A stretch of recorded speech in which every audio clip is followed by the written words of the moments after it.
Hey, Magic fans, welcome back. This is your captain speaking here on Capnclydes MTG. Today, we have our first look at Wilds of Eldraine. At the Pro Tour in Barcelona, they have revealed some cards. They've also posted the same information on their website. So let's go through it real quick, take a look at what they got coming for us with Wilds of Eldraine. So, don't forget to comment, like, subscribe, hit that notification bell before we get started. It helps keep the channel sponsor free. So let's roll into it. There's some videos and stuff on here you can look at. Obviously, there's a pretty good picture. Talks about once upon a time, yada, yada, yada. There's castles. We all know it's all about fairy tales. So, our first card that we get to see, Sleight of Hand, is being reprinted into Standard as a common. Not only is this going to be an amazing addition to Standard, this is going to be an amazing addition to Pauper. Sleight of Hand as a common is just absurd. Maybe it's already been printed as a common, but I don't remember it being printed as a common. And this just seems way too good. But to be fair, at current power levels, it probably does suck. So, but hey, is what it is. I do like the card art. I like the symbol of the little book. So, off to a decent start. So what does that mean? What's the story of this? Well, as you can see, the story basically is as the Phyrexians were invading Talion, the Fey Lord of the Wilds, and the three Witch Sisters tried to protect from the forces of Phyrexia with something called the Wicked Slumber, trying to put everybody to sleep, mainly the Phyrexians. Unfortunately, it's got out of their control now, so it's become a real bad place where everybody's constantly falling asleep and they never wake up, and it's starting to spread across the land and they can't control it. So that's the theme. So, first off, though, let's talk about this. Restless Fortress comes in the battlefield tapped. It's just a land. It's a white or a black. For a white, black, and 2, it becomes a 1/4 black nightmare creature in a turn, still land. Whenever it attacks, the defending player loses 2 life, you gain 2 life. So, what this says to me is we have new man lands, which is something we haven't got in a little while. It's been a few sets. And this is going to be really interesting on the effect it's going to have on Standard. But if these are the activation costs, these probably won't be very good for any other format. Mainly because you can't fetch them. They come in tapped. They don't have the option to be untapped. Lots of things going on here. We look at things like Creeping Tar Pit.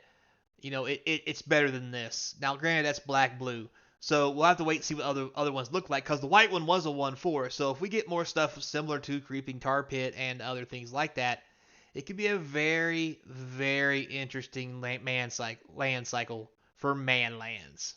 Got it all out finally. So now in the characters, we talked about Talon, who is the one who's responsible for the Wicked Slumber. Here he is, black, blue, and 2 for a 3/4 with flying. Not too bad. When he enters the battlefield, you get to choose a number between 1 and 10. Whenever an opponent casts a spell with a mana value, power, or toughness equal to the chosen number, the player loses 2 life and you draw a card. This is very powerful.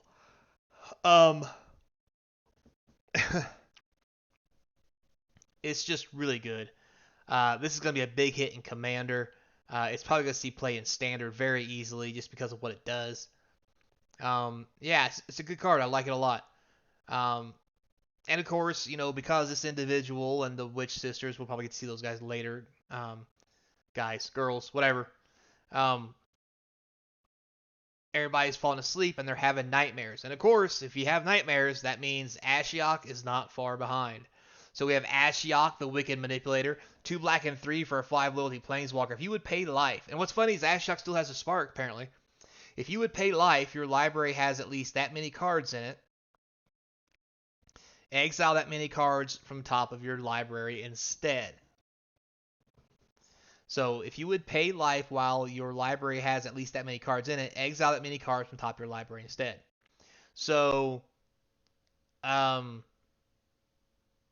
say you do damage and you deal 2 damage to yourself, you have enough cards to exile 2 cards off top of your deck, you would. So you look at the top 2 cards of your library, exile one of them and put one into your hand. -2, create 2 1/1 black nightmare creature tokens with at the beginning of combat on your turn. If this card was put into exile this turn, play a +1/+1 counter on this creature. So if you can grow these creatures by exiling cards from top of your deck. -7, target player exiles the top X cards of their library, where X is the total mana value of cards that they own in exile. This is a very interesting card. I'm sure there's going to be more stuff in this set to really manipulate this. So we're going to have to wait and see. On its face, I'm not that impressed with it. There is a little bit of shenanigans you can do. But I'm pretty sure once the set comes out, we're going to see some very grotesque things that this is going to happen to start developing into. So, also we get a few new characters. We have this little fellow here, or person, or whatever. His name is Kellen. Apparently, he's Lord of the High Fae. It's the this is a fairy noble.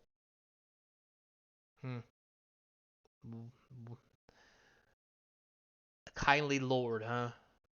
Lord of the High Fae. Well, anyway, we'll have to figure it out later. But he's been tasked with bringing peace and salvation to the people, and supposed to be taking on the quest of Talons to end the Wicked Slumber. So this will probably be a legendary creature at the least, planeswalker at best.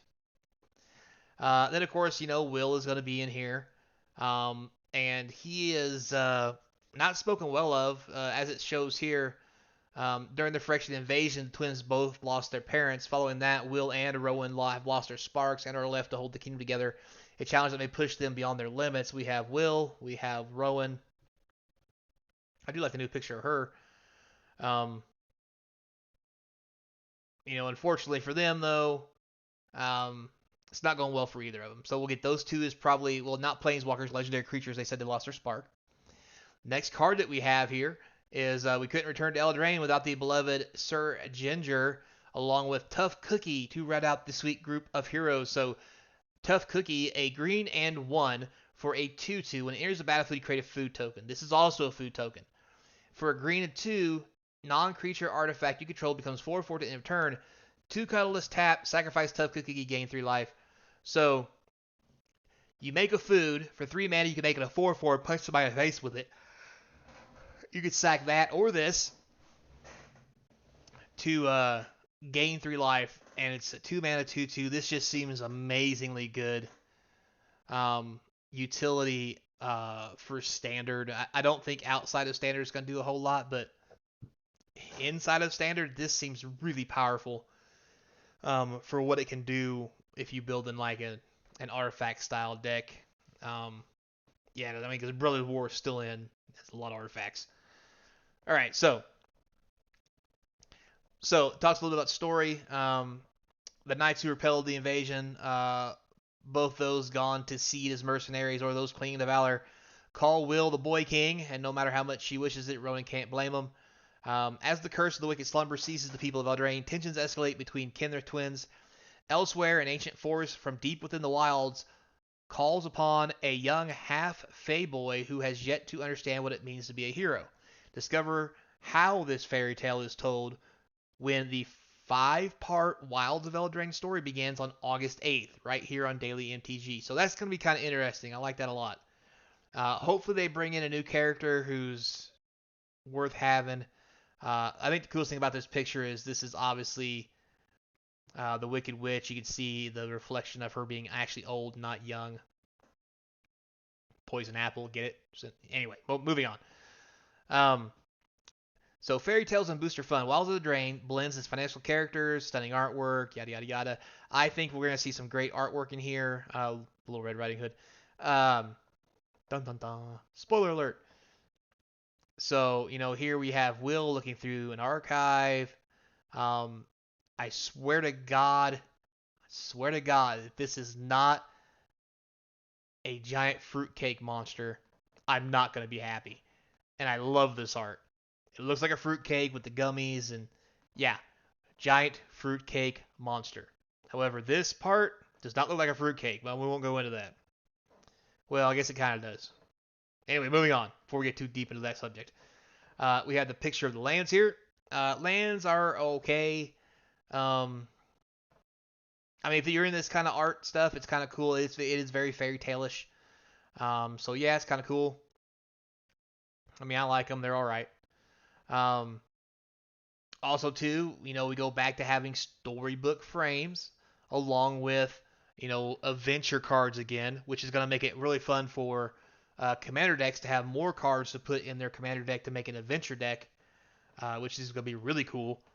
We have Cruel Somnophage. Man, I probably said that all wrong. Anyway, it's a black and one.